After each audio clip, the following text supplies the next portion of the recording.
Hey friends, and welcome back. If you're new here, hi, my name is Mandy and I'm here for you every Tuesday to help you live an empowered life. Last week we spoke about being intentional about what you say yes to so that you don't regret saying no to something that is actually really important to you. Now the question that may have followed for some of you is, well, what actually is important to me? Now, good thing you're here because today we're going to tackle exactly that. We're going to go through the 5 tools or exercises that you can do in order to help you find out what is really important to you, and that will help you to start to prioritize your time and energy accordingly. If you want to go and check out last week's episode, you can find it here. However, this is a standalone episode, so it's not a follow-up. You don't have to have seen last week's episode, so you can stay put and just listen to this episode and maybe go back to the other episode after this video.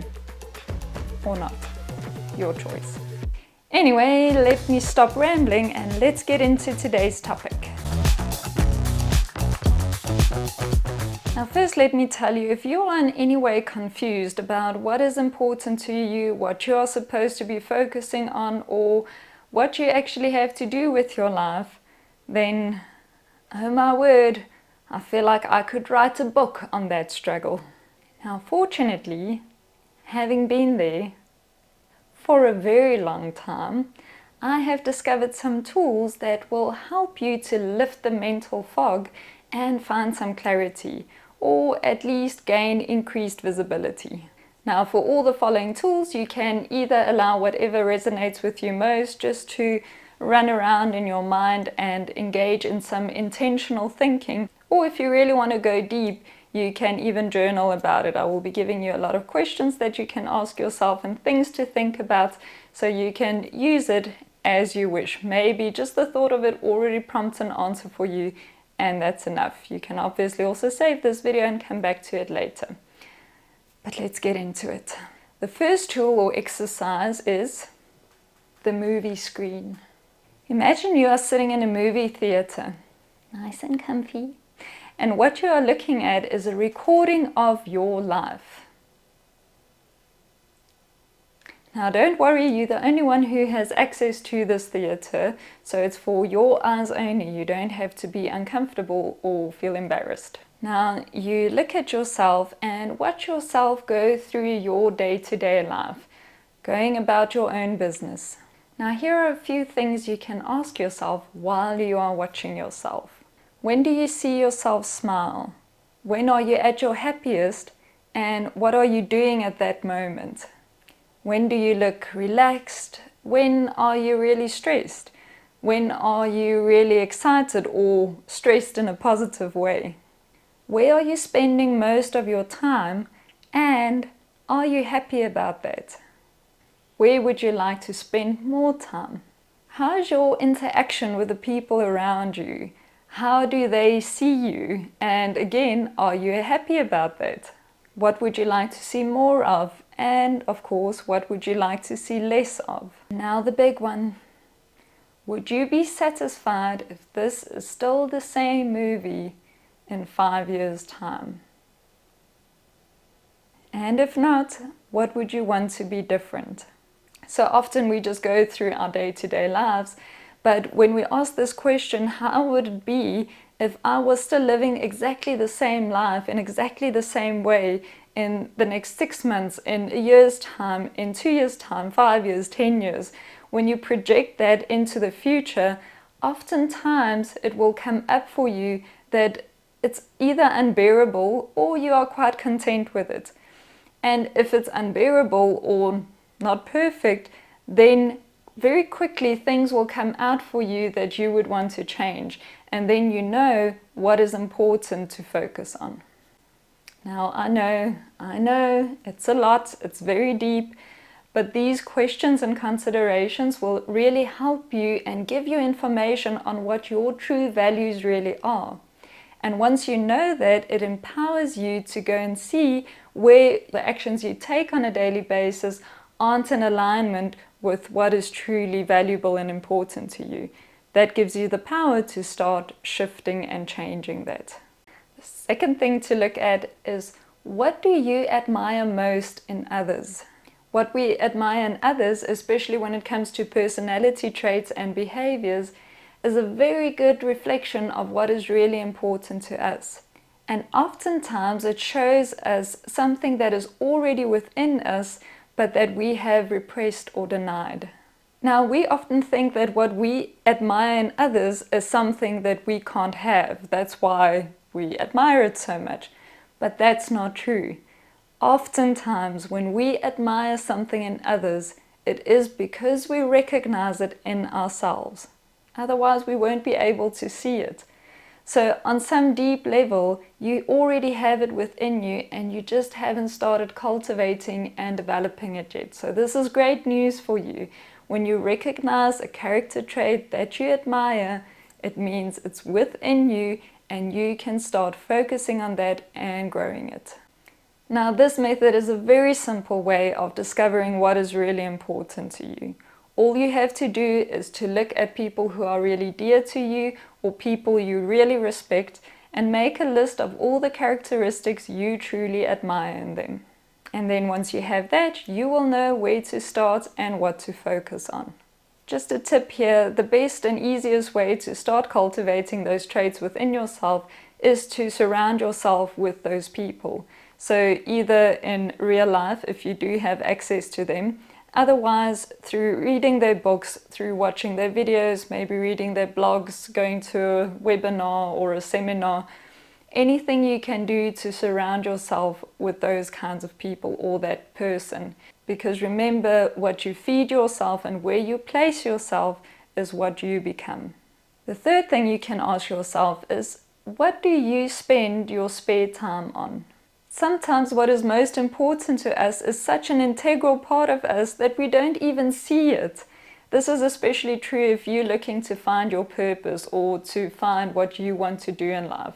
And I'll give you an example of my life, because this is definitely what happened to me. I have been obsessed with personal development and living a meaningful life since I can remember. I've read so many books and done so many courses, and even in my old jobs that had nothing to do with the industry that I'm in now, I would take any chance I could get to talk about personal development with my colleagues.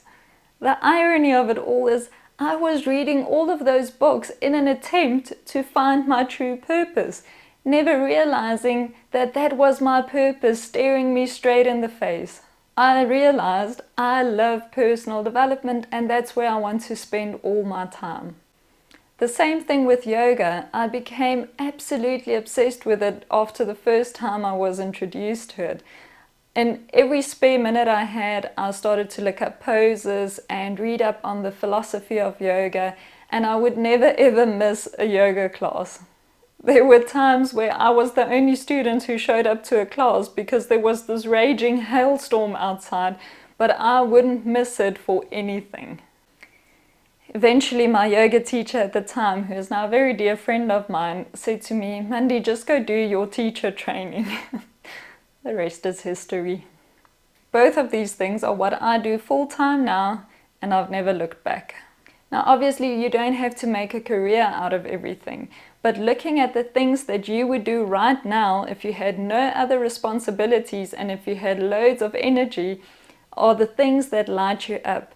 And those are the things that you may want to allocate more time and attention to. Number 4 is, if you had all the resources in the world, what problem would you want to solve for the world, or in which way would you like to make the world a nicer place? Now, this can be a bit uncomfortable because it feels like a lot of pressure, right? We feel like we need to have some glamorous vision like creating world peace or feeding all of the hungry. Now, if that is your vision and your mission and your dream, great, keep it. However, it doesn't have to be so spectacular.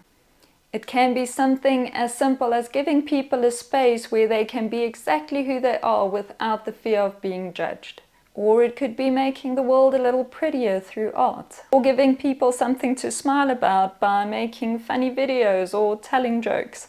or creating a good atmosphere for your family at home so that they feel safe and comfortable, or educating people on misunderstood animals and bring awareness to why we shouldn't fear them or how we should act when we do encounter them. The beauty of this exercise is that it will show you what is really important to you without your mind blocking you because of your current circumstances.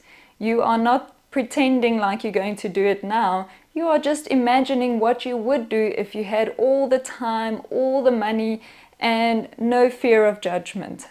It will give you insights into who you really are and what you value most in life. And if you want to take it a step further, you will probably realize that you can already take small actions toward that goal or toward that vision. So again, this will help you to prioritize your time and energy. One last technique that I have mentioned before in previous episodes, but it's really so useful.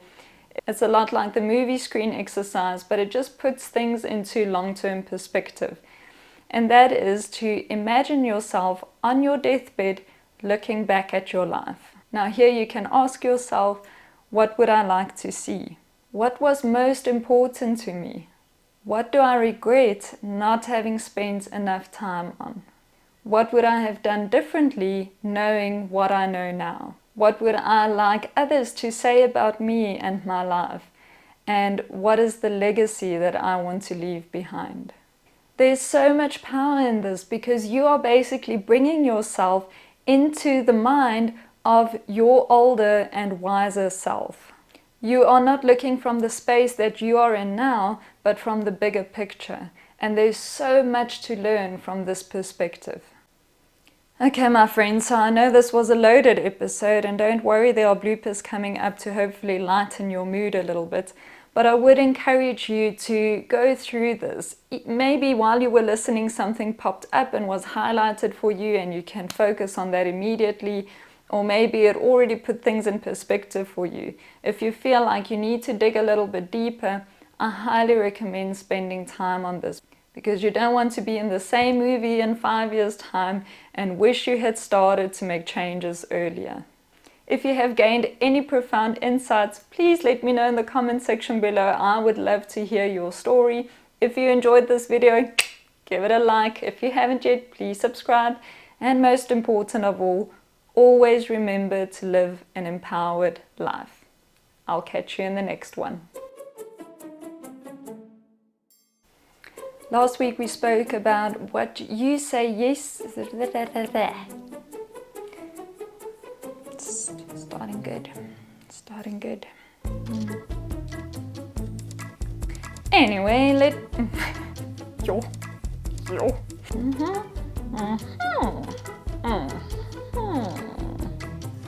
Now that I think of it, maybe she just said that because she wanted me out of her class. What? Right? Have it a hat. Have it a hat. Have it a hat. Hat.